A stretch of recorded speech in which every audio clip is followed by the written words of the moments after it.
Here in the downstairs greenhouse, the Cape gooseberries are doing really well. I haven't got any ripe fruits yet, but these ones won't be long.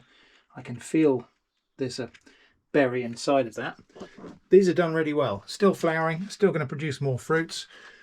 They've really shot up. I pinched out the tops to encourage them to bush a little bit, but I might need to restrain these to stop them flopping over, but we'll see how it goes.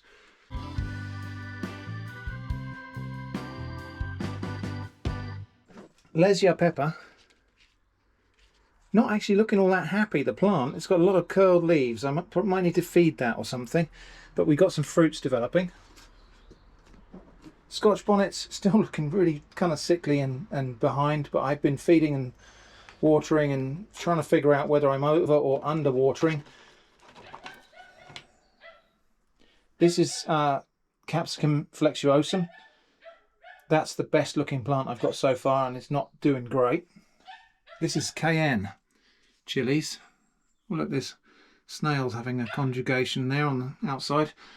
Cayenne is just about to start flowering, so going to have some peppers there soon. Oh, and my pawpaw seedlings are all doing reasonably well. I've got quite a few here doing pretty good. But it's the upstairs greenhouse that needs my attention. Yeah, the upstairs greenhouse needs a bit of attention. We'll get to that in a moment. The watercress has really bounced back nicely after that severe haircut I gave it a week or so ago. Quiet, dog. And we're picking this daily now.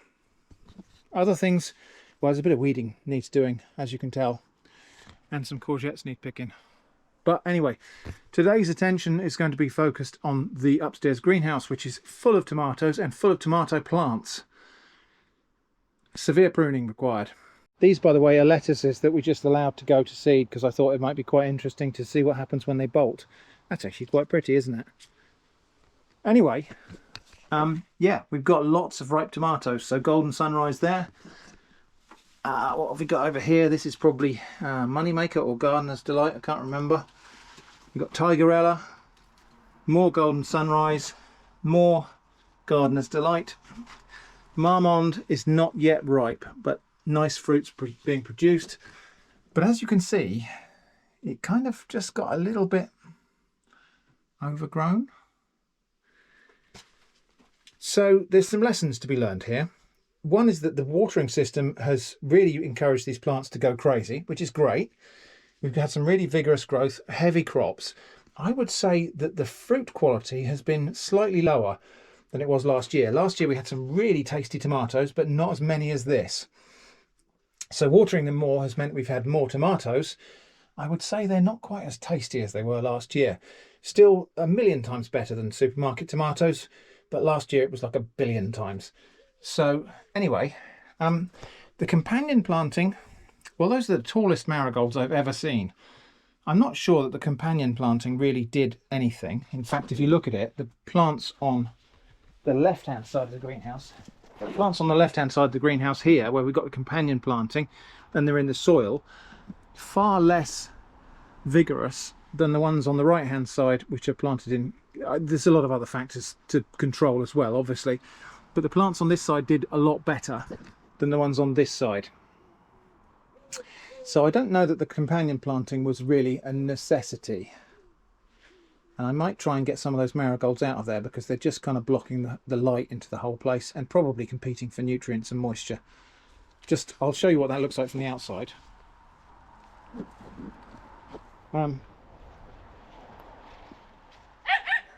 Yeah, I think that might need a little bit of management. Anyway, I think the first thing I'll do is go in here and pick some tomatoes. We've had some, as I say, some really good crops. So I'll pick the ripe tomatoes first so I don't end up knocking them on the ground. And then I'm going to do some leaf pruning to just make sure that I can get to the rest of the tomatoes, make sure the sunlight can get on them, and try and bring these plants into some sort of order. It's not going to be neat and tidy when I'm finished because that battle has been somewhat lost already. Now, part of the problem here is that some of the tomato varieties I've grown are indeterminate type, which it means they will just keep on growing until they die, until the season's over. So that's part of the problem, is I've grown tomatoes that want to be 20-foot vines in a greenhouse that's maybe 6.5 feet tall. So that is a problem. But I think next year I probably don't need as many tomato plants as this. I reckon maybe what we'll do next year is plant 4 tomato plants in here, 1 in each corner, and rather than training them up, we'll train them along, and maybe train them on a zigzag so they kind of make a hedge of tomatoes, or make a hedge of tomato plants, and we'll see what crop we can get off of just 4 plants, because I suspect the plants will occupy just as much of the greenhouse but with only 4 plants, and they'll probably produce just as much fruit as this. But yeah, I'm not going to be able to prune all of this off because look, we've got tomatoes developing on all of these bits that are flopped over. Really all I'm going to do is maybe put some extra strings up on the ceiling here and just make sure that things don't collapse in on themselves. So that's today's tomatoes picked, and there are still more ripening in here, so it's going to be a steady succession of tomatoes from here on until the end of the season. We won't run out of ideas for what to do with these tomatoes, because actually if I have a surplus of them, I can give them away. The other thing I can do, I've got loads of courgettes here, so we can cut courgettes, we can make ratatouille and freeze that, and then we can have that in the winter time. Anyway, that's the tomatoes picked. Now I can't put the pruning off any longer. Well, that might still look like a mess, but I've got rid of all of the marigolds on this side actually, just because they were no good. They're all dead actually. The calendula ones at the front have died completely, because actually the only watering is happening into the tomato halos now. And then I've severely pruned this, even though it may not look like it. So we've got fewer leaves down the bottom, we can see the fruits a bit more readily, and the light can get to them. Obviously you can't prune too much of the foliage off, because the foliage is what the tomato plants are using to create sugars to fill up these tomatoes with food. So it has to be a balance struck between pruning enough to keep the plants in a tidy condition versus pruning off so much that they can't even survive. One other handy tip is don't just go and rinse your hands and wipe them on a white towel, because see all that yellow stuff on my hands, that will permanently stain fabrics. So scrub that with soap several times before I dry my hands, because, well, from bitter experience, I've stained a towel or two with tomato. I don't even know what this is. It's like a resin stuff that's on the plants, that when you actually rub the leaves, you get this kind of greenish yellow resin on your hands. And it needs scrubbing off with soap. So handy tip there, you didn't ask for.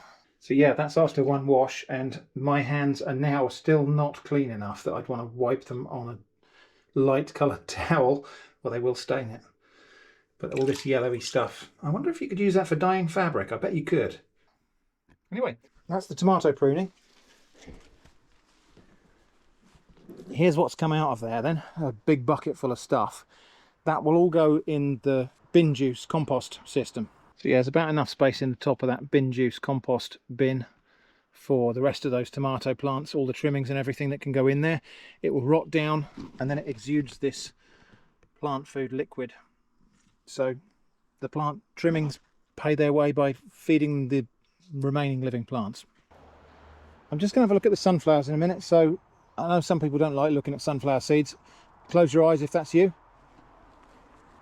None of the sunflowers were blue, not to anybody's surprise. The biggest one is this one here. Produced actually quite a decent sized head of seeds, really quite nice and hefty. I might take that off and cook it. Supposedly you can cook sunflower seeds when they're at this stage of readiness, which is the flowers have just finished. So I might try cooking that, and supposedly you can eat it like corn on the cob. We might give that a go. The rest of them I think I will just let them dry and we'll give them to the birds. If you didn't like sunflowers, you can open your eyes now. Just by way of comparison, this is the same, these are marigolds from the same pack of plug plants that we bought, that I planted in the greenhouse, and this is what they do if they're grown outdoors. Obviously growing there in competition with the tomatoes in the greenhouse border, they went a little bit crazy. This is more normal. I want to have a go at making sisig from scratch. Sisig is a Filipino dish that I featured in an episode of Weird Stuff in a Can, and I had it from a can. I want to try making it from scratch today. And that turned out to be more difficult than I thought.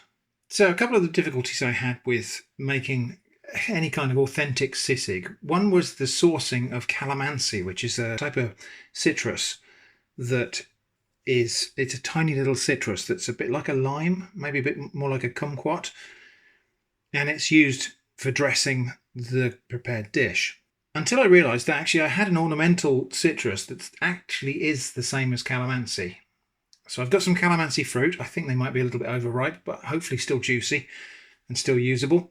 The second problem I had is that a lot of authentic recipes for sisig use the whole of a pig's head, and they use the ears and all of the skin and meat off of the pig, you know, all of the kind of stuff that comes off a pig's head, including the brain.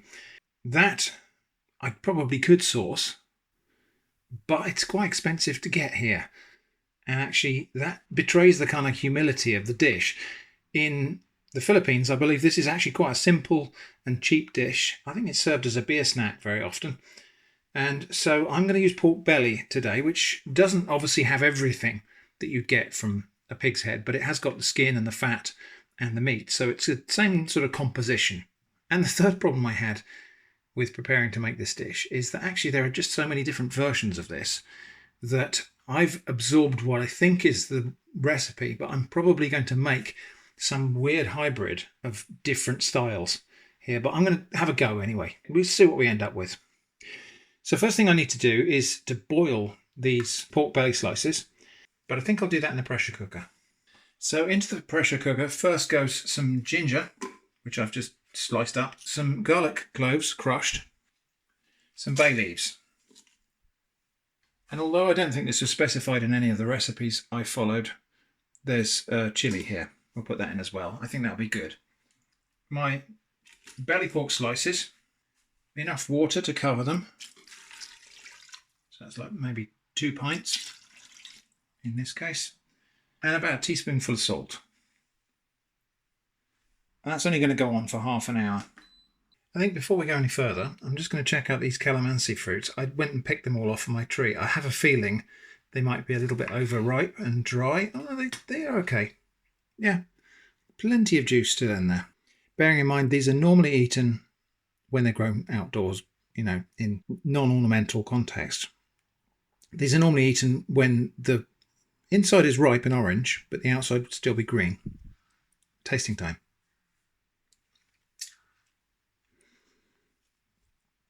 Really sour, slightly bitter, fragrant like a mandarin or something, but also a bit like a lime, but unique in its own way as well. It's got its own unique citrus flavour.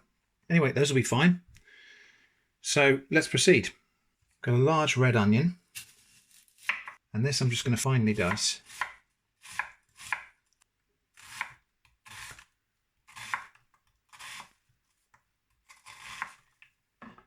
I've also got some spring onions, so we'll be putting those in as well towards more of the end of cooking, although some of this red onion goes in towards the end as well, just to preserve its colour. A clove of garlic or two, even though there was garlic in the water when we boiled the meat.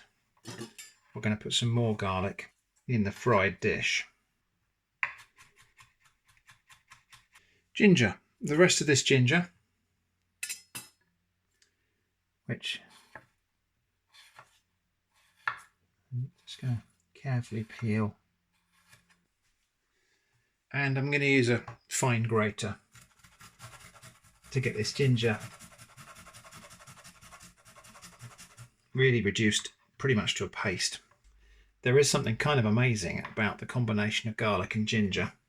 And of course some chilies. Now I've got an assortment of chilies here.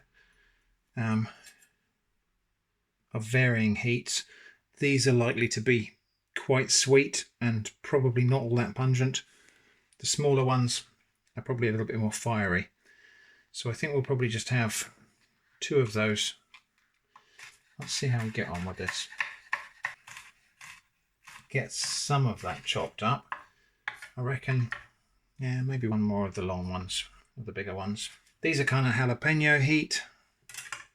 These are maybe same heat as habanero or something like that. All right, let's get cooking. Now I'm expecting that this will have almost, yeah, it's very, very tender. I'm not even sure, yeah, it's not going to come out in one piece. So let me get a dish, we'll pull that meat out.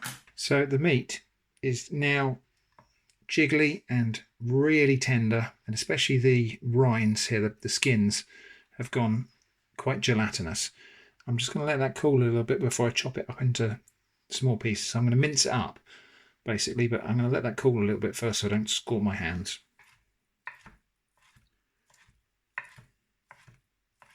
Now it did occur to me in my quest to find the equivalent meat product to go in sisig.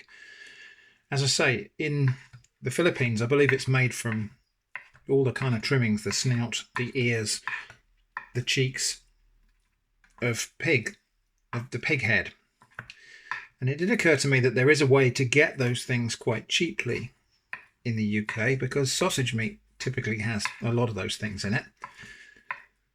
So I could have got some really coarsely ground sausages and opened them up, but I don't think it would be the same. I think the grind would still be finer. So I think we're better off with pork belly, since, as I say, it's got a lot of the same composition as the cuts that would be used to make this in an authentic context.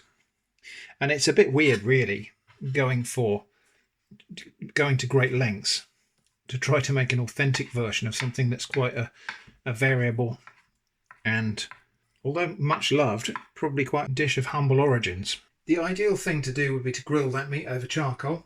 I don't have facilities to do that today, so it's going to be frying it in a big skillet, which I'll get really hot before we put the meat in there. To gauge that heat, I've just got a couple of little bits of the fat off the pork. We'll put them in there. Right, a little bit of oil, even though a lot of fat is going to come out of the pork, just because I want to fry that ginger off first.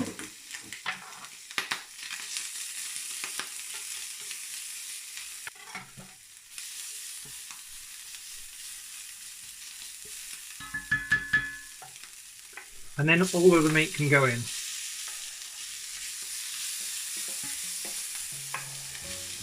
Voiceover shrimp here. There was quite a lot of steam coming off that pork as the frying process drove off some of the moisture, so I had to put the extractor fan on full. And so you've got me in voiceover instead of that noise. Anyway, what's going on here is that I'm frying it to crisp up some of that rind and fat. And this is also a good point to add the garlic and stir that in. It will fry, but the other ingredients in the pan will prevent it from burning. Also, about half the red onion goes in now, plus a little over half of the chilli. I'll stir that in and leave it to fry for a bit while I make a mixture of dark soy sauce and cider vinegar. This is to try to substitute something called sukang ilocos. I hope I pronounced that right, or at least recognisably, which is a sort of fermented cane vinegar seasoning. In addition to the pork, there will be chicken livers. Some recipes call for this to be added in the form of liver paste or pate. Others specify minced chicken liver, so that's what I'm going with. Into the food processor to chop up to small pieces. Carnage. Now the thick parts of my spring onions can go in, plus that soy and vinegar mix, and about a heaped teaspoonful of sugar. Stir and let that all fry some more. Then the chicken liver, and stir and fry this until it's all thoroughly cooked. And while that last bit of cooking is happening, I'll just juice these calamansi fruits. In case you're curious about the juicer, all I know is it's quite old and it says Simplex 1 made in Italy on it. Somewhere along the way I did throw in the rest of the red onion and chilli off camera. So the finished dish has a mixture of fully cooked pieces of onion and chilli, together with some pieces that are still crisp and fresh. Now, everything should just about be done, so I'll hand you back to Kitchen Shrimp. Okay, my sisig is now done, but it needs to be served on a sizzling dish. Now, I don't have a sizzling cast iron plate, but I do have another skillet. So this pan over here is now pretty much smoking hot. Right, there goes my sizzling sisig. In some versions of this dish, it's served with mayonnaise as a dressing. Other versions have an egg yolk or a whole egg cracked in there, like that. So we'll have a bit of spring onion on there as a garnish. A few extra slices of chilli, although I don't think we're going to need that. And then my calamansi juice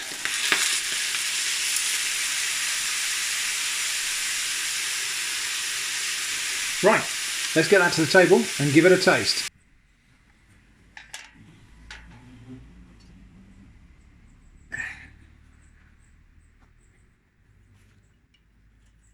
Okay, now this egg is still quite raw, but we're going to find that when we stir that through, the residual heat of the dish just cooks it together.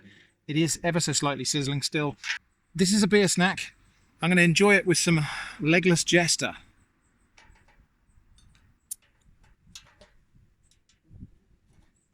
Which is not a Filipino beer.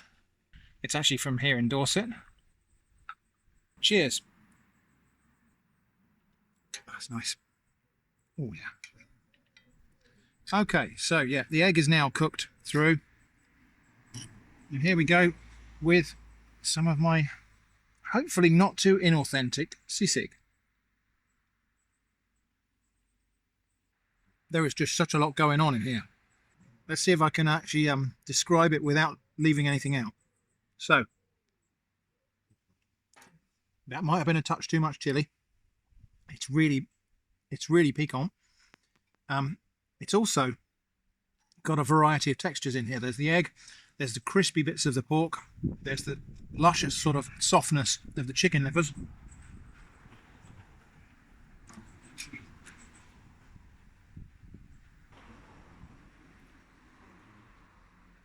And that calamansi juice is not completely lost in there. It's a bit like, do you know what? Actually, they're a little bit like marmalade oranges. Like Seville oranges.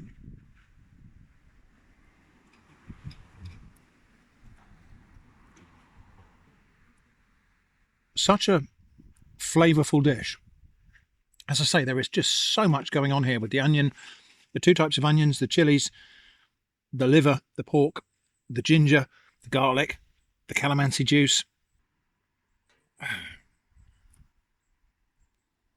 Such a good dish. So I hope I have in some way done justice to this dish. Within the limitations of what's available to me, and obviously my overripe calamansi fruits. This is a dish with a massive number of variations and regional versions and probably homemade versions of it as well. So if you'd like to tell me how you make sisig, or tell me indeed how I went wrong, please be gentle. Let me know in the comments. I'll tell you one thing that's definitely not wrong though, is this is delicious. I use a variety of parking payment apps on my phone. The reason I have to use a variety of them is that the choice of parking app is dictated by the owners of the car park, according to whichever payment app provider they've signed up with. I suppose as an alternative I could carry a pocket full of coins to feed into the no change given machines, where the prices almost seem like they're structured in such a way to make it likely that they'll also profit from keeping the change. Or I could try to pay by card on these machines, but that function is often broken, so the app in some ways is the lesser of several evils. Except that this app, Just Park, is evil in its own special way.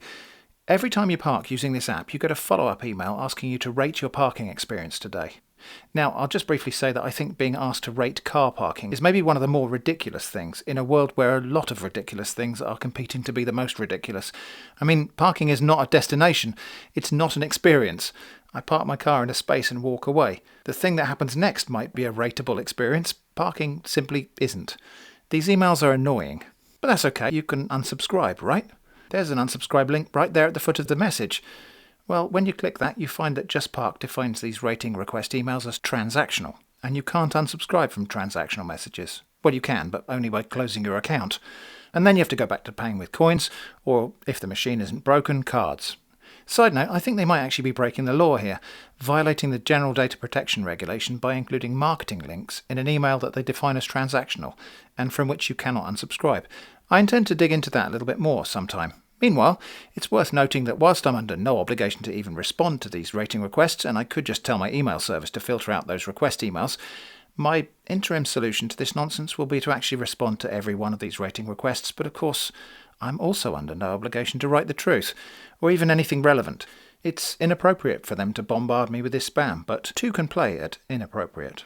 I awoke early with an overwhelming sense of undefined anticipation. Perhaps you would call it a premonition, or maybe intuition, or perhaps just subconscious realization that today would be the very day in which a lifetime of waiting would finally be complete. And yet, at the same time, the magnitude of coming events was never fully clear until those events came to their fruition. It was a crisp, bright morning whose piercingly blue sky had not yet yielded to the promised fierce heat of the bright golden sun. That perfect point between the chill of sunrise and the rising heat of mid-morning, remnants of dew still jewelled the grass in the dappled shade beneath the trees. On turning the corner, I gasped, awestruck. The still low sun grazed the broad expanse of small uniform stones. A half hour later they would be brightly lit and might just appear dull grey. Mere minutes earlier they would be in shade, but in this perfect minute the inquisitive rays of the sun intersected the time-worn, pebbled surface with such faultless purity that one could have been gazing across a pavement of pure, flawless, precious gold. I was awoken from my reverie of this crystalline sublimity by the music of the enthusiastic voices of small children, squealing with boisterous enjoyment of unknown joy in the adjacent park. Thus awakened and enlivened, I pressed forward to inhabit this shining scene. It was one of those untellable moments in which everything simply works as if ordained by some higher power, the hidden machinery of the universe moving and conspiring to shepherd my every movement in ways that, at the time, seemed merely mundane and necessary and obvious, but in retrospect I recollect as guided with a sense of almost divine order and pattern.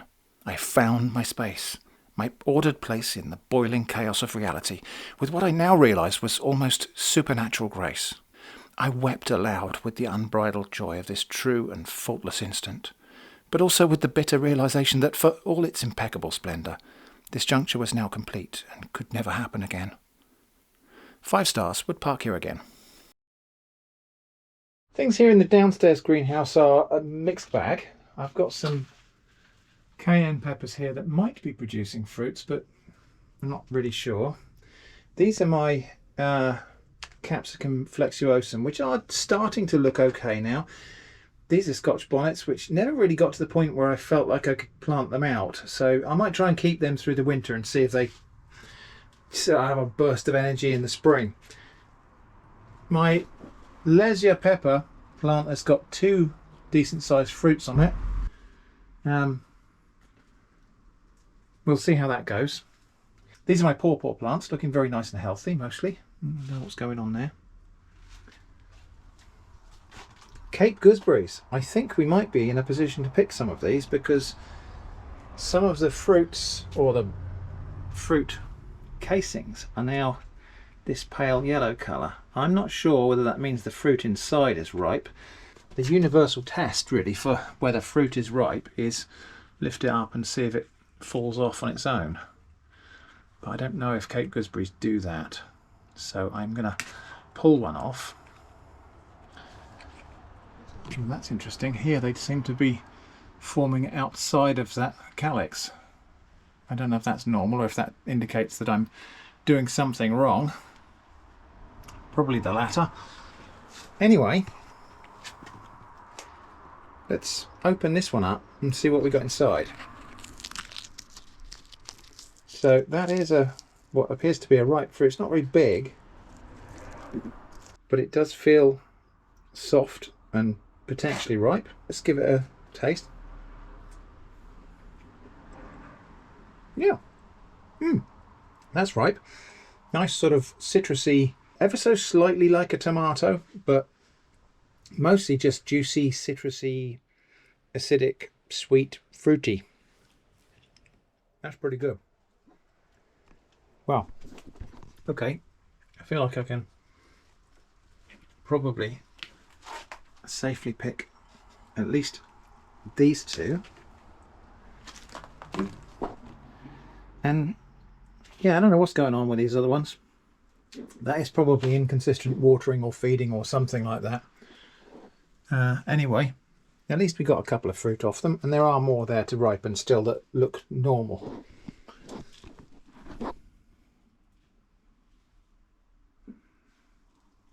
Not a huge crop though, and I'm prepared to accept responsibility for that. Although the plants are still going on, flowering and doing stuff. Anyway, that's Cape gooseberries. It's almost certainly the case that the upstairs greenhouse has some tomatoes to pick, and so let's go upstairs, up actual stairs, to the upstairs garden now. Watercress. I think we could pick some watercress maybe later as well. So, tomatoes in the tomato jungle. Going on here. Tomatoes in the tomato jungle. There's definitely some to pick there, so I'll get on and do that. We have actually lost a couple of plants, and I'm not really sure what happened there. They didn't get. They're still getting water, so it's not that they just died, but it's not that they died from lack of watering. This plant didn't do very well. There's one. These at the end here didn't do all that well. Those few tomatoes on there, I probably will still pick them and we'll cook something. But yeah, we've got tomatoes coming all over the place now. That variety there is Marmande. This one I think is, I can't remember whether it's Moneymaker or Gardener's Delight. Golden Sunrise, which has been good. And then Tigerella. And that was the 4 varieties I grew. And the wasp. I'll just try and steer clear of that. Right, so maybe I'll just give that wasp a bit of elbow room because it was buzzing around my ear. Probably not happy about not being able to find its way out of the greenhouse, so I think we'll leave it for a moment and I'll come back and pick those tomatoes in a minute.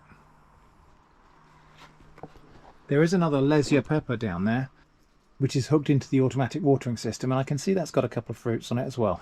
So one of the things you will find if you do anything on the internet actually, but if you grow things on the internet like tomatoes, is you inevitably get people saying, no, you're doing it wrong, you're doing it wrong. But I don't know, if I'm doing it wrong, I don't want to be right. That's today's tomato harvest. I'll show you a picture of yesterday's tomato harvest.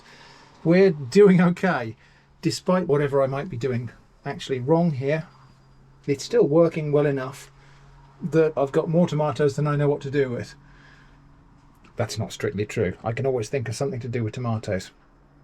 Surpluses can be given away to friends, traded for other things, preserved in pickles, or I can stew them down and freeze them and just use them for ratatouille or just stewed tomatoes in the freezer for winter use. So yeah, no shortage of ideas. Oh, there's one I've missed there. It's a Tigerella. A couple of Tigerellas down there I've missed. But the main mistake I made here was coming upstairs with a container that's of insufficient size to accommodate all the tomatoes I need to pick today. So that's all doing certainly well enough. A parcel has arrived. This must be then a little mini episode of I Can Unbox Anything. So let's see what we got here.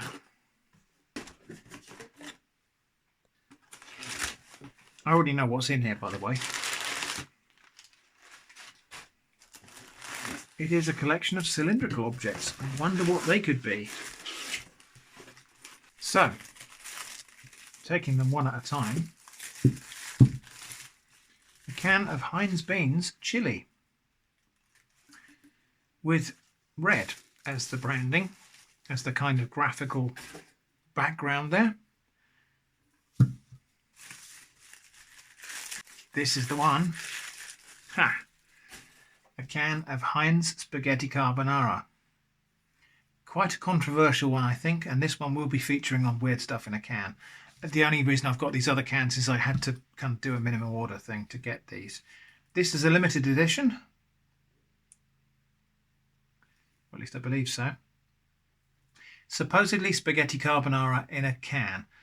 I already know, because I've already looked at the ingredients, that it's not what most people would call a very authentic carbonara.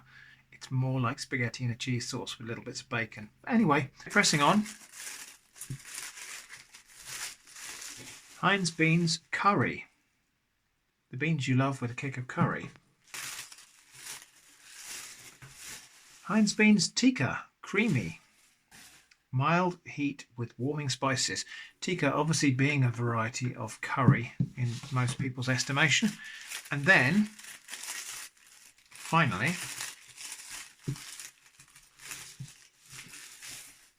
jalfrezi. another variety of curry. Fragrant, medium heat with punchy spices. So 3 different varieties of curried beans to open and review. I'm not going to do these on Weird Stuff in a Can because they're not that weird, I don't think. And the chili one as well. I might show those, or I might not. I'm not normally a slave to brands, and Heinz is no exception to that. I don't normally buy Heinz beans. I don't think they're necessarily as good or better than some of the own brands and off brands that you can get in the supermarkets. But anyway, I ordered those because I wanted this, and I couldn't just order this on its own. And this doesn't appear to be in the shops yet, if it will appear in shops at all. Spaghetti carbonara. That's coming soon to Weird Stuff in a Can. So a quick taste test of Heinz Beans Chili. This is not going to be a full review or anything like that. Just going to open a tin of beans today because I want some beans on toast. As I say, I don't normally buy Heinz. I don't happen to subscribe to the notion that Heinz is the best or anything like that. But I was interested in the carbonara thing, so I had to order a few things just to get the up to the shippable amount. Anyway, I'll try a few of those cold out of the tin. Yeah, a little bit of cumin, a little bit of chili powder in them. Could have done that myself, I suppose. Mildly spicy. So this is kind of lazy beans on toast. I've got the toast cut up into little squares so I can eat it with a spoon in front of the TV. Bit of grated cheese on top. Yeah, those are all right, actually. They're not very spicy. Kind of mild chili, a bit of cumin. Slightly darker red colour, I think, than standard beans, which of course is hinted at on the label. Anyway, that's those. This is Brixham Harbour, where we're staying. We're staying in a little, quite old cottage up on one of the hillsides in Brixham Harbour. Having a great time, actually. The weather's not as quite perhaps as summery as it could be, but we're in September now. I'm just looking at these rocks down here in the harbour. Wooden forage down here, but some huge limpets down here. No doubt some other forageable seafood on the rocks around these coasts. So we're going to see if we can get a day's coastal foraging in. I'm just going to go for a walk out in the breakwater here, see what we can see out there. We came out here the other night and we saw a seal.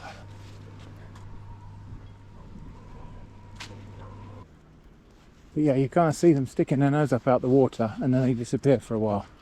Ah, yes, the not quite so little mermaid. That's one of the lifeboats.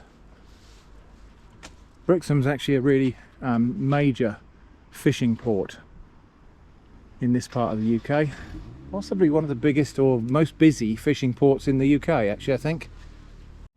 This place is Grenville House, a kind of adventure outdooring type of place. There was a really weird poster. I've got to show you if I can find it.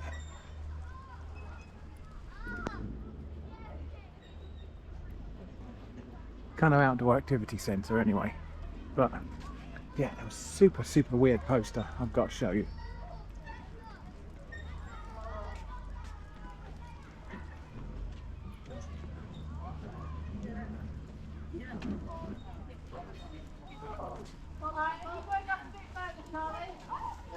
No way. I'm gonna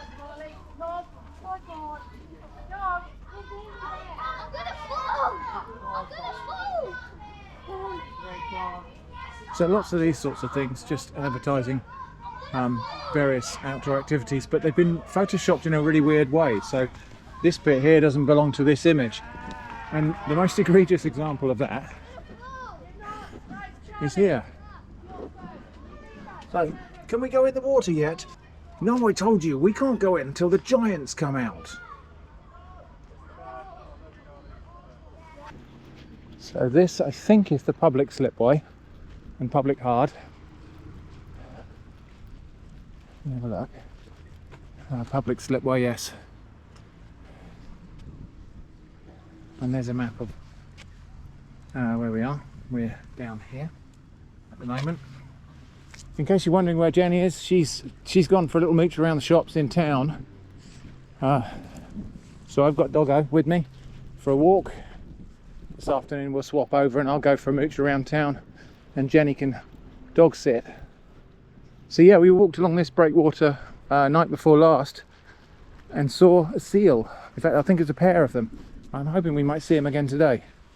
There's a thing about an information plaque about what to do if you see a seal, how to not disturb them, how to observe them without messing around with them. We're not likely to see any that are actually hauled out of the water today. We're possibly going to see one swim by us in the harbour, on the edge of the harbour down here. Oh, Eva, what have you found? A feather? It smells of birds. Come on.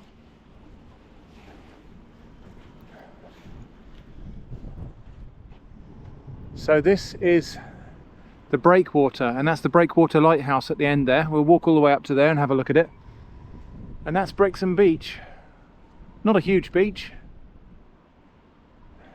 Most of the harbour is a working harbour. Come on, Doggo. And look, we've got our old favourites. We've got rock samphire. We've got sea beet. And that's probably saltbush. This thing, the greyish plant, slightly greyish plant, is probably saltbush. There's a chamomile type of thing there as well. More sea beet. I might try and pick some sea beet because it looks nice and fresh, but I won't pick it from here. We'll go for a walk along the coast somewhere different. Perhaps somewhere over there. That's Berry Head, that's called. And there's Berry Sands, I think, as well. So if we looked out to sea here, it's possible we might see dolphins. And it's not a bad day for it either, actually, because the water's not too choppy. So if they break the surface or jump, we're likely to see them on a slightly windier day. We came out the other night and I kept on thinking I was seeing dolphins jumping. It wasn't, it was just a sort of atypical wave. Anyway, we're going to walk along here. It does look like we're going to get some rain in a minute. That rain is blowing towards us over there. That's Torquay over there in the distance.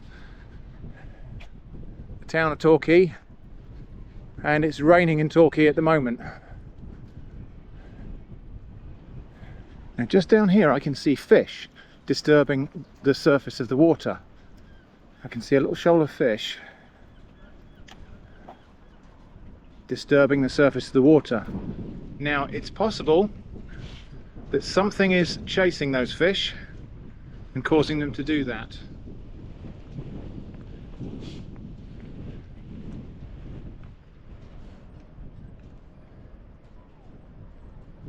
So we'll keep our eyes open, because it could be that there's a slightly larger predator after them. Could be just another fish, or it could be that they've seen a seal under the water and they're trying to get away.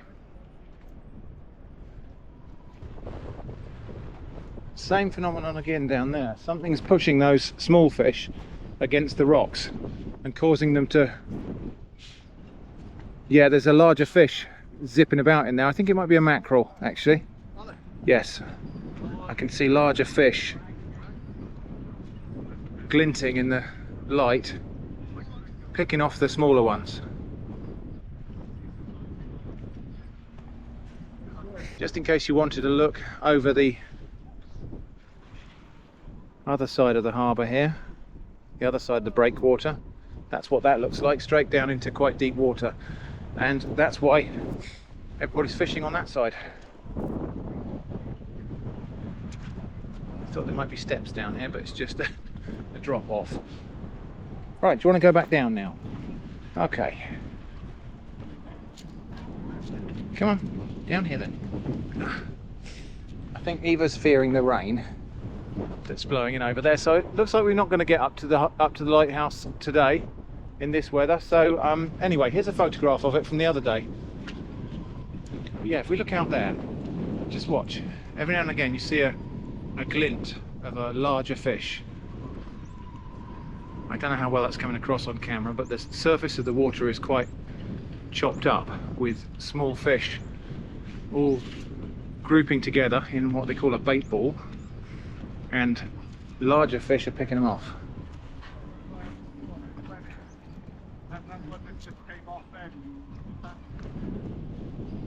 Small fish are probably maybe herring or something like that, maybe sardines, pilchards, same thing. But I see a larger fish in there. Could be a bass actually.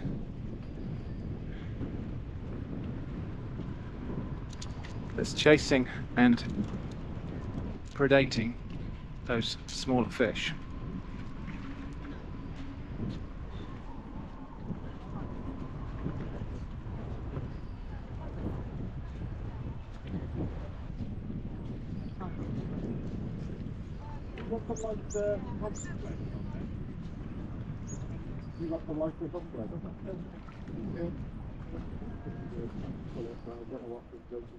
So this is Brixham Beach.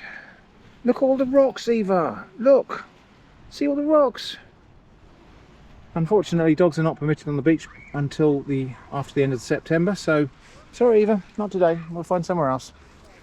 So over there is the main fishing port or fishing harbour, and that big brown building over there is where they store and market all of the fish. There's a commercial fish market in there and a fish auction, but there's also a public retail market. And I swung by there this morning actually, and the fish looks fantastic, freshest fish you've ever seen. So I think we might, maybe tomorrow, avail ourselves of some fresh fish from that shop, make a version of my fish stew. So yeah, you can get a better view of the working port from up on the balcony in our cottage. So I'll just cut to a little bit of footage from that. But the town goes to sleep at night. This little fishing port here never sleeps. Even on Sunday night, it was, in fact, I think possibly especially on Sunday night, it was bustling with activity, preparing all of the boats to go out to catch. So, no sign of sea doggo today. I don't know if you can hear that. The church up there has a set of musical bells that play various different tunes and hymns and things. At 8 PM it plays Abide With Me.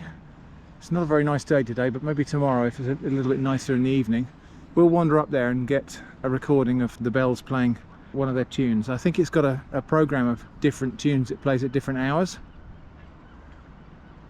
We'll wander up there sometime this week and have a look and listen. Oh look, can you see across the bay? See the pattern of it? See the water changing? Well, guess what that is? That is rain. Yeah, so I can feel a few spots of rain now. Okay, we will head back to the cottage, I think. Now, of course, the place we're staying has view in the name of it. And to get to that view, there are lots and lots of steps. All the little cottages up these hills are accessed by these little alleyways with steps. Some of them, indeed the one we're staying in, has no road access at all.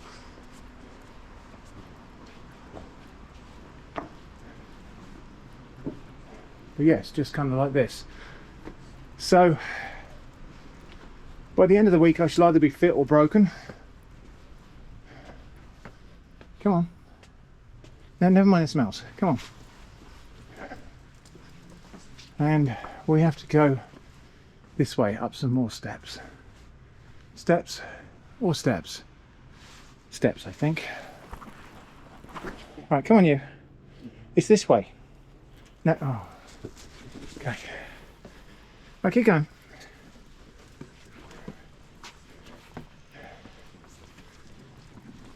The ones with handrails are a little bit easier. That's presumably to stop people sliding down. Come on.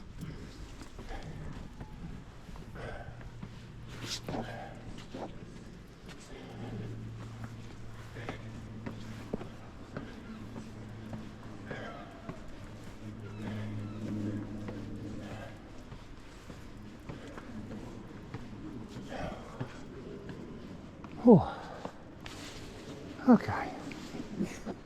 Yeah. So, better view of the town and harbour from way up here. That's a replica of Sir Francis Drake's Golden Hind down there in the harbour. Apparently you can book that and stay overnight in one of the 2 luxury cabins on there. That's the fishing port over there. Jenny's having a wander somewhere down there in amongst the various interesting shops of the town. And that up over there is the church that plays musical bells on the hour. One thing I keep seeing a lot of around the harbour here is these little birds. I believe these are called turnstones. Gorgeous little things. They're all hanging around here because there's various fish and chips and pasty shops here. And they scuttle around picking up everybody's crumbs. They're called turnstones because I think their normal feeding habit is to be on a beach, turning over pebbles and eating small invertebrates.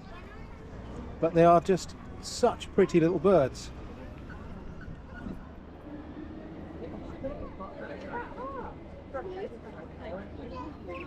So this is the wall pennywort we picked the other day when we went for that walk along to Man Sands, and actually picked it on the way back.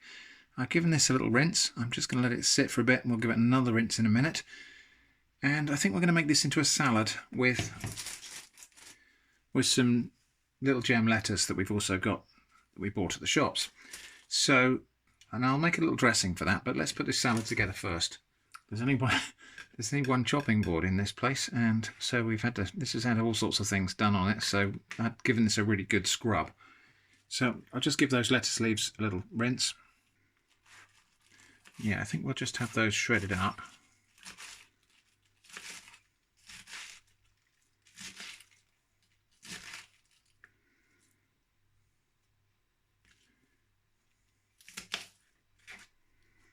I would be more comfortable using a larger knife, but that's the only sharp knife we've got with us. So, bit of lettuce, bit of carrot. I'll just grate that. That'll do, I think. And then the wall pennywort, which I've rinsed twice. Oh, that's interesting. That one's gone and adhered to the colander just with suction. I think we'll leave those mostly whole. I will just run the knife through them a couple of times, just because some of the leaves in there were quite big. But we'll leave those mostly intact. Okay, that's the composition of the salad. Now we need a dressing. I'm going to make the dressing directly in the bowl because just limitations of implements and things we've got here. So, and also limitations of ingredients. We are kind of just winging it a bit here. A squeeze of mayonnaise, a lemon, which was, we got that lemon free with the fish the other day. Just going to squeeze that into a glass, and then I can more easily filter out the pips. So a little bit of lemon juice and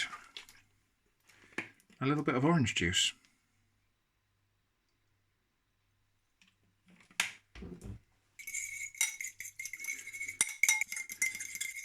That'll do.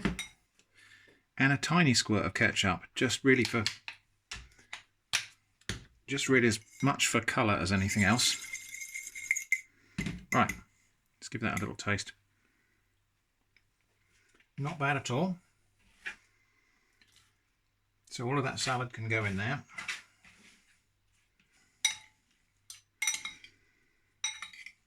Just give that a little toss and let it pick up that dressing. Okay, well, there we go. A dressed wall pennywort leaf. I'm just going to taste one now on camera.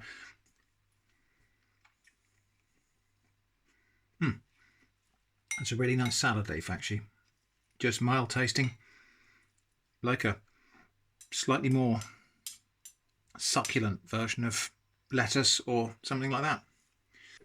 That'll do for the salad. Just going to throw in some homegrown tomatoes that we brought with us. We're quite near the end of our holiday now, but I picked all of the tomatoes that were just starting to ripen in the greenhouse, and they've been continuing to ripen while we've been here. So we've had fresh homegrown tomatoes all week, even though we're not actually at home. Do you know what? I'm also going to throw in some of these plums. Jenny bought some plums in the little greengrocer down the road. And these are great. Nicely ripe. Why don't we have those in there as well?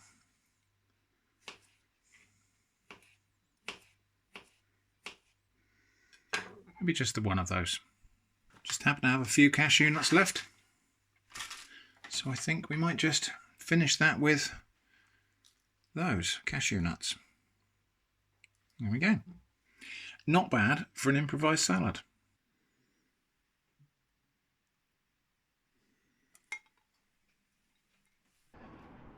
So really enjoying our stay here in Brixham, and from this balcony up above the harbour here we can see all sorts of things going on. It's really actually amazing to watch all the activity going. Most of the fishing boats are out now. Over there on the skyline you can see, well, when that car alarm's finished, over there on the skyline you can see that's All Saints Church. It has a set of musical bells driven by a piano roll. What's the name for that? Is it a carillon? And at 8 p.m. it plays Abide With Me. So I think what we'll do is we'll head up there at 8 o'clock and get a recording of it playing Abide With Me on the bells. In a minute it's just going to strike the half hour, I think. So we'll just wait and hear that. While we're waiting to hear that, actually, I'll just say I'm really enjoying this old wall here covered with ivy. And this ivy's in flower at the moment, as is the buddleia as well. And so we've got butterflies on the buddleia. Just seen a red admiral down there.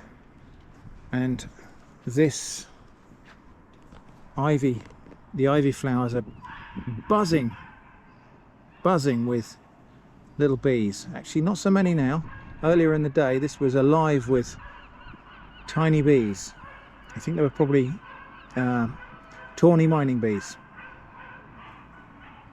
Oh, there goes the bell.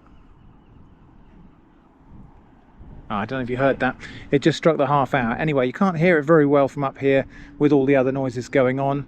The seagulls, the traffic, the sound of boats, barking dogs, whatever, and the wind blowing. But yeah, we'll head up there at 8 o'clock this evening and see if we can get a recording of it striking the hour and then playing Abide With Me. Well, it's about 7:30 and there's rather a spectacular sky there. All Saints Church is just over there. We'd better set off now if we want to be in time for the bells. Well, it's day 5 of our 7-day holiday and the steps are getting a lot easier. A lot of these tiles everywhere. All over the pavements, up the steps. And we saw these in Dartmouth too. So I think this must be a kind of municipal thing for the council of this particular area. It must be kind of the way they pave the streets. Perhaps it's a tradition that goes longer back than that, but yeah, just seeing these everywhere. With some slight variations actually. Let me show you a picture of that. That sky.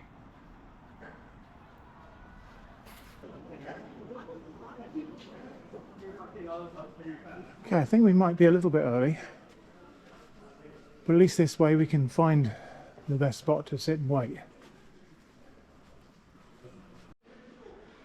So this is All Saints Church.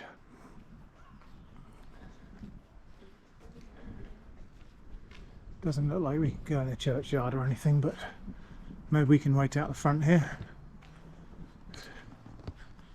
I can see the clock. I think we might have like a 15-minute wait or something. Let me see what the time is.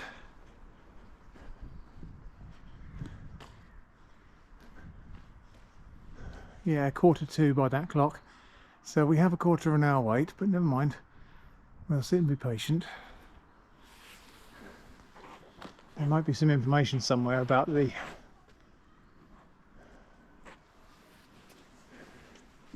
this is a memorial church to Henry Francis Light, first vicar and author of Abide With Me. So the vicar of this church is the author of that hymn.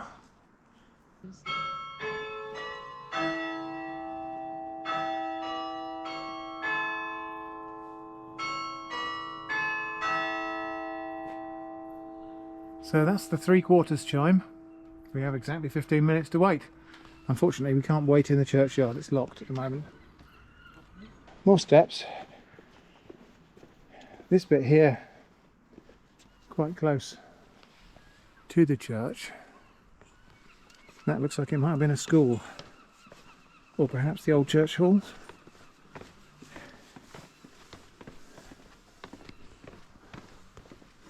Or actually no, something Masonic by the look of it.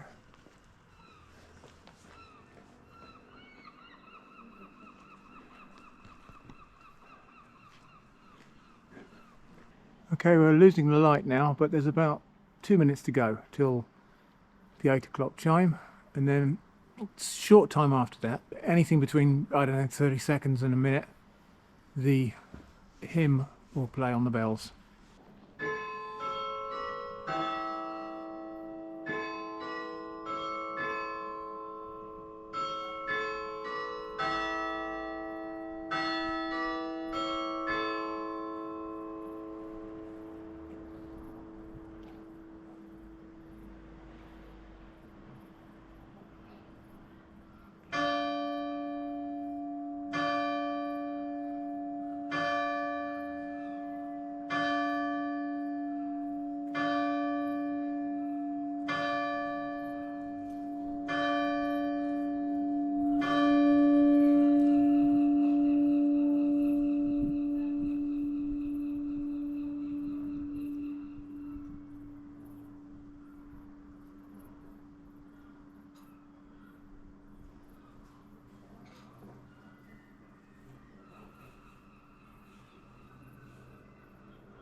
And there we go.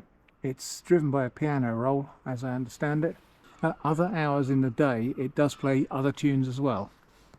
But anyway, that was Abide With Me at 8 o'clock at All Saints in Brixham. So, up bright and early this morning, and last night that was the carillon at All Saints Church, Brixham, playing Abide With Me. And you might think that sounds a little bit wonky and slow perhaps, but let's cut it some slack, because that was installed in 1929, that machine. So it's a carillon, it's a playable instrument made of bells, and I didn't get a chance to look at it inside, but I'm assuming there's something resembling a piano keyboard type of thing inside where you can play the bells. But this one also has a piano roll machine attached to it, so it can automatically play tunes. It plays Abide With Me at 8 PM, and it plays other hymns at midday and 8 AM. So 8 a.m.'s coming up in a minute. We're going to see if we can listen out for that one. I think they might also be hymns by Henry Francis Lyte, who was the minister here at some point in his life. He died something like 70 odd years before the installation of the bells, so he didn't oversee the installation of the bells. I think those bells play that as a tribute to him.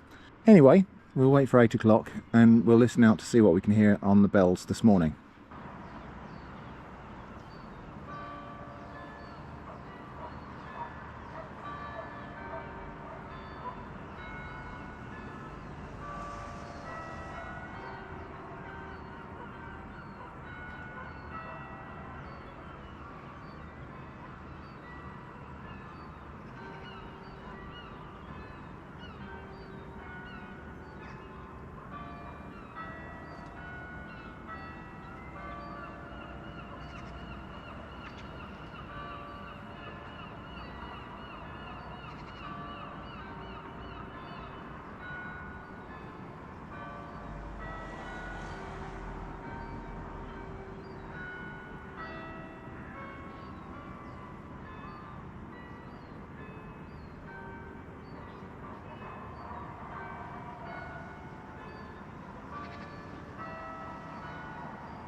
Well, I didn't recognise that one, so if you know what tune that was, let me know in the comments.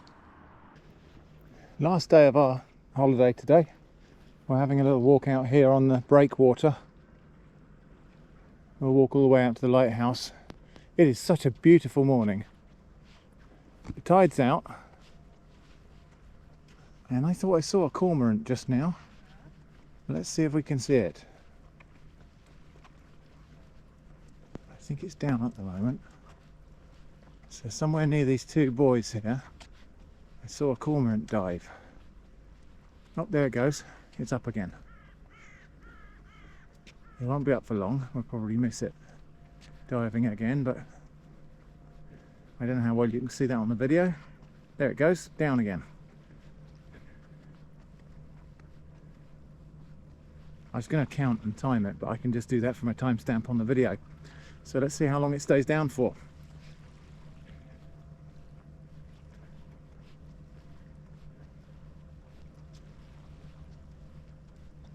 And of course, there's no guarantee it's going to come up in exactly the same place, but it will be somewhere nearby.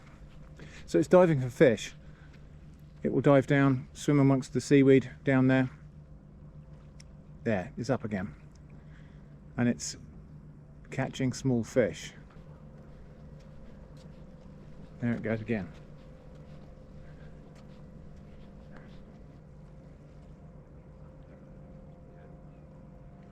Up again. Oh, joined by another one.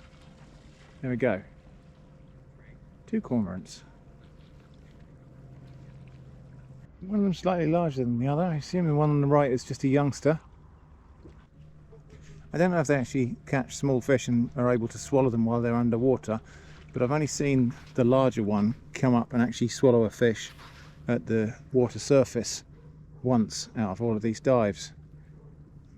I hope they're finding some food down there. One of the fishing boats returning here.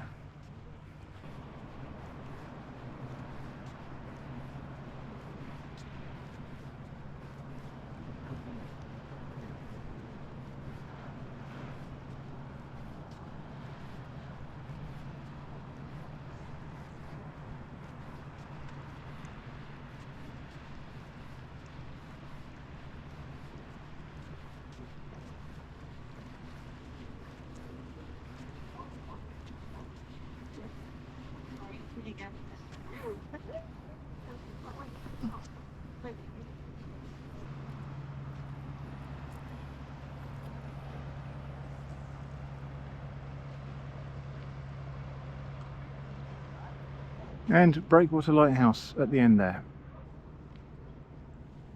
Oh, we're going to head back now. Just thought you might have a look at this structure as well. This is a derelict. It looks like it might have been some sort of wharf or jetty for fishing boats prior to the construction of the new fishing port. This is derelict now. There is a concrete bridge linking it to the breakwater here, and I'm sure some of you are thinking, hey, why don't you go and explore that? It would be interesting. It would be really interesting to clamber all over that and have an explore of this crumbling ruin. However, there is a stern warning on the pier there not to do that, and there's anti-climb paint and all sorts of things as well, so I don't think we'll be doing any urban marine exploration today. Also, I'm not even very sure I trust that concrete bridge. Look at the state of that. It's crumbling away. The rebar is exposed and spalling off all the concrete on the surface. There's an enormous crack there just past halfway. Yeah, I think we'll just leave that alone.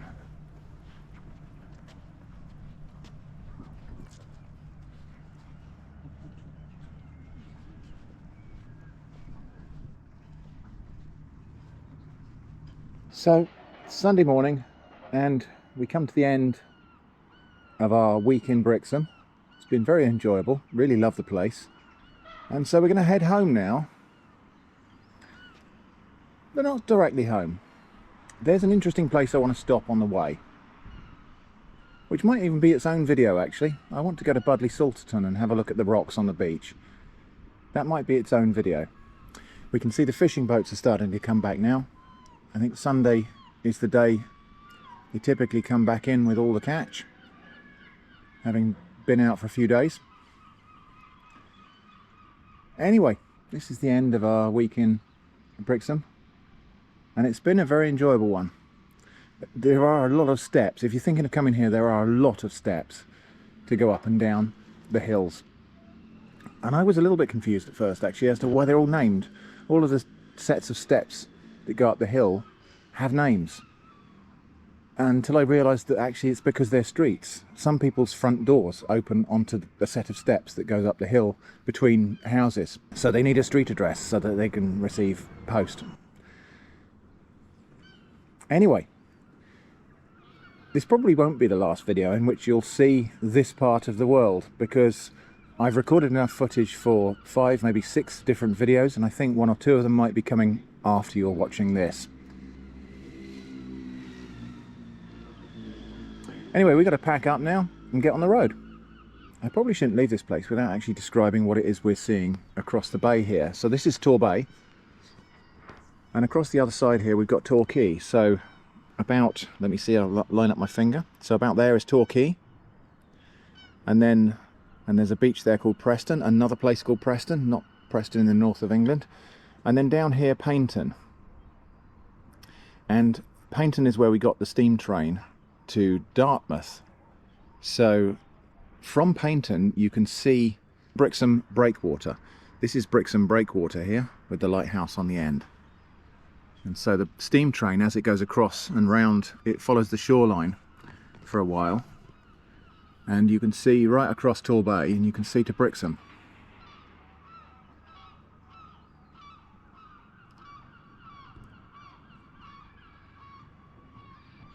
Anyway, this is bye-bye to Brixham. Time for the comment positivity section, and this is where I'm just going to pick out a couple of handfuls of comments that either uplifted me, asked an interesting question, or perhaps just said something interesting or fun. So let's begin. This one's on the slightly weird stuff in a can thing I did when I was on holiday in Brixham, the Oreo Cola, where this happened. Also, I was tasting it in the open air. Crikey.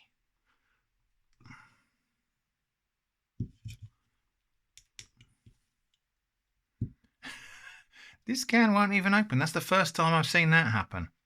Not going to try to open that with a conventional can opener. You can't open these rims with the can opener I've got. But what I have got is this. So I think we can probably open it with that. And someone said the second one that wouldn't open appears to be weird stuff in a can't. I do like that. Right, next one was on one of my unsuccessful foraging videos. Any chance of a slow TV hour or two in that lovely mossy wood? Close-ups of any detail you like and bird songs thrown in. Okay, yeah, we'll do that sometime. We'll go back to that wood and get some really nice perhaps macro photography of slow TV of moss. And I bet it's not just moss, because perhaps we'll leave it till springtime, or there might be time in the autumn, but I bet there's not just moss there to see. I bet there's all sorts of little things crawling around, little scenes happening in that moss if we look close. So yeah, I'll do that sometime. Thank you for the suggestion. This was on the same video actually, about where I found the pigeon's egg. Every time I go foraging I seem to find half a pigeon's egg, and I speculated there might be a nest above me in the trees. Somebody said 2 days ago, I noticed one of my pigeons took effort to make 2 trips removing the eggshells from her nest. She flew quite a distance to get rid of both parts. So this is to kind of draw attention away from the nest. So if you leave eggshells on the ground, if the bird leaves eggshells on the ground, then obviously that would draw attention to the fact there's a nest there for any predators, in this case magpies. That's quite smart, and I didn't really think about that, but yeah, that makes perfect sense. Same video. Yeah, but what if you were starving and forced to survive? What would you eat? So if I was, I don't know, if I was somehow stranded in the British countryside, which is kind of unlikely because all you've got to do is walk in a straight line for 10 miles and you'll find a road. But anyway, if I was for some reason stranded in a landscape that, let's say, was like the British countryside but was not populated, what would I eat? So my thoughts on that, well, mushrooms, although they taste lovely, not particularly nutritious, not particularly high in energy or protein or anything like that. I mean, it's good food, but it's not good nutrition. So mushrooms wouldn't really help. Leaves, again, leaves probably wouldn't. There are certain things like burdock you can dig up and eat the roots. So if I was in a survival situation, I might not follow the law about not digging up roots. The law in the UK is that if you want to dig something up, dig up a plant, you have to get permission from the landowner. So, but obviously in a survival situation, that would, all bets are off. So in a survival situation, burdock is a good one. Reed mace is another one where you've got starchy roots. Fruit would probably be quite important. We've just finished blackberry season. In a survival situation, I might not be quite so picky about the quality of the blackberries that I eat. There are wild apples. There are things like chestnuts. Chestnuts are just coming into season. Chestnuts and acorns, quite good sustenance. And of course, one of the best sources and the easiest sources of protein and fats is invertebrates, so insects.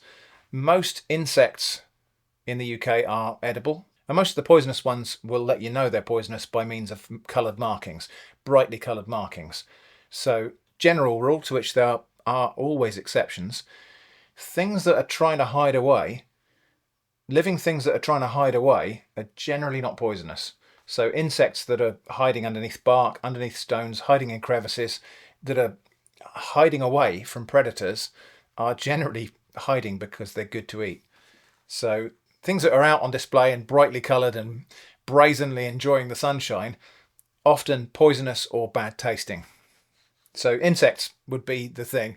And yeah, insects are quite a good source of fats and proteins. Same video. I didn't know the names of some of the trees. I wasn't sure whether they were larch. The larch. Number 1, the larch. But somebody rightly observed, doesn't know the names of trees because you can't eat it. Absolutely right. My knowledge of botany and natural history in general certainly is focused on things that I can enjoy by eating them. So I'm very familiar with the botanical identities and the taxonomic identities of things that I know I've eaten before. Also quite familiar with things that I know would kill me if I ate them. So that's the 2 important categories. But yeah, things like trees. I mean, obviously broadleaf trees. I do know most of the broadleaf trees in this country quite well. Conifers, I don't really know well enough to tell all of them apart from each other. Now we're moving on to the Chesil Beach video, or the pair of Chesil Beach videos. Somebody said, I love this citizen science. One thing I'd be interested to see, the number of anomalous samples, I suppose the variability. So it was interesting walking along Chesil Beach and sampling the rocks and measuring them and so on. We were very conscious that there were patches where there were anomalous rocks. We didn't happen to land on many of those for our samples, although we did find a few anomalies where things got smaller before they got bigger again. But we didn't land on very many anomalous samples, but they were around, and there seemed to be a bit of a kind of periodicity to them, as if there are kind of perhaps wave functions happening that are being expressed in different ways. So they were like waves of bigger pebbles and waves of different shapes of pebbles. In fact, when you look at the line, the plot line for the length variable of the pebbles that we measured, it does dip down in some places. So I described that previously as the pebbles were getting more chunky. So the length variable was going down while the other two were going up. So the pebbles were still getting bigger, but the length was getting shorter. So they were getting stubbier. But actually, if you look at the plot line for that length variable, there's almost like a periodicity in the way that it goes down, and then later on it goes down again, and then another 2 times it goes down, or levels out at least. And there was almost, yeah, there's almost like a waveform there. I don't think you'd be able to find anything about that unless you took a lot more samples and at much higher resolution than we did. We did every 500 meters.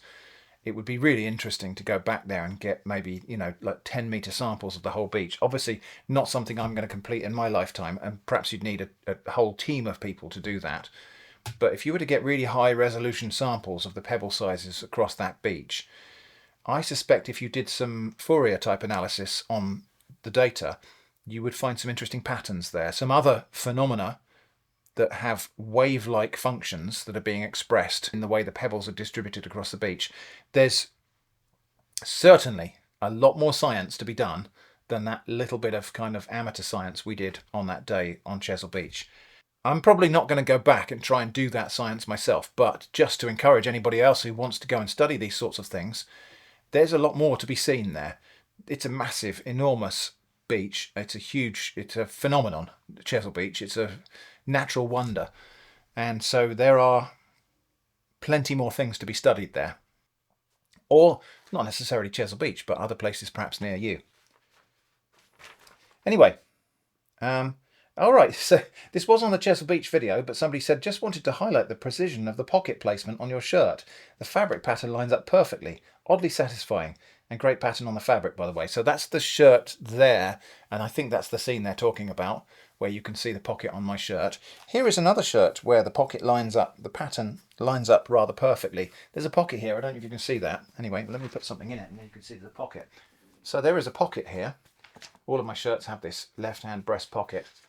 All of my shirts are made for me by Jenny, my wife, and she's incredibly talented at making shirts, and we've got a pattern that fits me really well, fits my peculiar build rather well, and so all of my shirts are made for me by Jenny, and we make them out of duvet covers because fabric is quite expensive to buy if you buy it off the roll, and I've just always found that the men's clothing you can buy in the shops is quite boring, and so I tend to find if we go shopping for a duvet cover, we can find some nice interesting patterns, and Jenny can transform a king-size duvet cover into several shirts for me, so it's actually quite economical as well.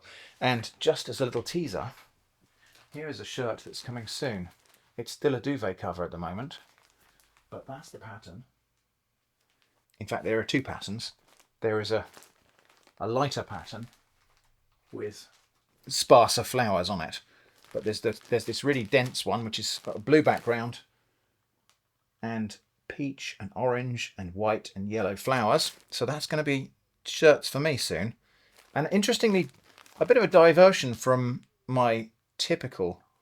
I've gone from more of the geometric patterns towards more floral patterns in recent years. But in case you've observed that, that's a real thing. That duvet set, that cost £30.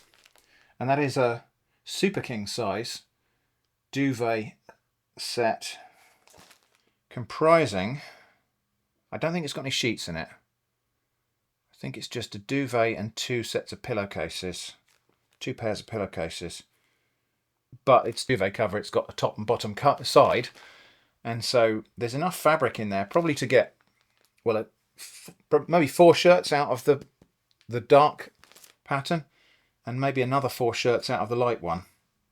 I have a feeling Jenny's got her eye on the light coloured pattern, so it might be that Jenny's going to have the light coloured pattern for her blouses or shirts, and I'm going to have the darker one. So we'll kind of match in the same way that this bed cover set matches. I don't know if that's exciting or sad. Anyway, so yeah, those shirts are coming soon. Not that soon. It does take Jenny a while to make them, and I don't like putting her under pressure for it. Right, okay, still on the Chesil Beach video. Congratulations on checking this something off your lifetime to-do list. Be sure to add another something so you don't run out of things to do. I have an idea that something horrid happens when that occurs. Well, if lifetime is measured by the number of things we still have left to do, mine is extending into the far distance at a greater rate than I'm approaching it. Because every video I make, every project I do, tends to have the seeds of several more projects kind of embedded in it. So when I cross a thing off the list, usually I'm finding that I cross one thing off the list, but I've already in the interim added about 3 or 4 more things to the list. And that's been the case for the last 10, 12, 15 years, that my list of projects I want to do just continues to get longer. I continue adding more things to it faster than I'm able to cross them off. I mean, that's encouraging in a way. I will never get bored. I'll never run out of things to do, because if I'm ever bored, I just get my lists out and find something that I think fits the amount of time I've got available, and maybe fits my appetite for what I might want to do that day. It does mean that when I come to the end of my mortal life, my life's work will be less complete than it is now. But anyway, I don't really think that's avoidable, because this writing of lists of ideas of things to do is not a phenomenon that I'm completely in control of. Anyway, moving on, but still on the Chesil Beach videos. Guaranteed you slept well the night after that long trek and all that sea air. Did you get the fish and chips after? I certainly did. In fact, my friend kind of did a double take when we were at the fish and chip shop, because I had a large cod and chips and a battered sausage and a pea fritter and curry sauce. And when we got home, I had a pint of ale with it as well, and it was glorious. I didn't actually quite manage to finish all of the sausage, but Eva helped me with that. But yeah, I ate enormously at the end of that day and slept incredibly well. I was a little bit achy the next day when I got up, but surprisingly didn't suffer as much as I perhaps thought I would. My legs and knees were a little bit wonky for a day or two, but actually a day or two later we went off to Brixham on holiday, which you've probably already seen in this video. And Brixham's got loads and loads of steps, and we did loads of coastal walks with up and down hills, and so rather than getting to rest and perhaps those aches and pains coming out in my muscles, I kind of just doubled back down, and we went back into a regime of more exercise, more hill climbing, more steps, and that seemed to fend off the fatigue. And so we came back from Brixham, and I feel perhaps a little bit fitter than I was before any of it. Anyway, yeah, interesting one here on Chesil Beach. I'm amazed at the number of footprints so far out. Surely most, but likely not everyone, is doing gravel surveys. So yeah, I was quite surprised by the number of footprints we found, even quite far into the beach. So clearly people do walk along there quite a bit. I imagine sometimes some of those footprints are groups of people who go out and walk a couple of miles along the beach and set up and do fishing there and perhaps camping. I'm not sure you're meant to camp on Chesil Beach, but I also am not sure anybody will try and stop you. So some of the people might be going along there for a multi-day fishing trip. I suppose there probably are people who walk along there every day or something, walk the 10 miles every day. It took us 10 hours to walk the length of Chesil Beach, but that's including all of the stops. That's including 33 stops to sit down, count, weigh and measure pebbles. So we slowed ourselves down by about half of the time probably was spent sitting down, counting, or stopping and resting for sustenance or refreshment. I think you probably could walk that beach in, I'm going to say 4 to 5 hours if it was a brisk walk and if you're in very fit condition and perhaps a bit younger than I am. But yeah, it took us 10 hours. But like I say, that's 10 hours of stop-start. And it was quite exhausting because, as I say, the pebbles there are like ball bearings. Imagine walking on marbles, on a deep bed of glass marbles. That's pretty much what Chesil Beach is like. So every time your foot goes down to push yourself forward, you are propelling yourself along the beach a bit, but you're also propelling a bit of the beach backwards because the pebbles are just so slippery and rounded that not all of your energy that you're putting into the footsteps is actually propelling you forward, and it just makes it a little bit more tiring. Somebody says, chapeau, that's a long, tough walk on gravel. It took me 3 hours to cycle to Portland from Bridport on the bridleway and lanes to the north side of Chesil Beach this week to look at the quarries from one of your other videos. Thanks for a whole hour of gravel. Thank you for that. It was a tough walk, definitely. And thanks for recognising that. That comment's actually from somebody I bumped into in real life when we were out and about sometime. So thank you for your continued contribution in the comments and contacts. Anyway, I think that's it for this lot of comment positivity. We've got one more little thing to look at in the garden. I think we'll have a kind of broader overview of what worked and what didn't work in the garden this year in a later video, but I think we'll look at tomatoes right now. So this is the tomato jungle. So I used 3 different approaches in here. So firstly, on the south side of the greenhouse, I just had these tomato rings on top of soil that I'd enriched with fish blood and bone. And those grew reasonably well. These had companion planting as well. So these had marigolds planted alongside. There's still remnants. Somehow I didn't manage to pull all of those out. The marigolds went crazy. The tomatoes did okay, but they've not really done quite as well as the tomatoes on the north side of the greenhouse. I think it might have just been a bit too hot for them on this side. So they've all shriveled up now, and most of the tomatoes are finished on the south side of the greenhouse. It is the same varieties on both sides, by the way. So on this side, we just grew them up these chains. The chains, I don't know whether that was a great idea or not. The idea was that chains are easy to tie into because you've just got to pass a piece of string through the link of the chain and it can't slip down. And the idea is obviously that all of the load would then be on this bar at the top rather than on a cane that might topple over or something like that. But in practice, because the tomato plants didn't want to grow up exactly straight up, they did tend to kind of pull the chain over to one side as they went. And so I'm not sure that the chains were such a great idea after all, but anyway, it did work. I think probably if the chains were anchored at the bottom, that would have been better still.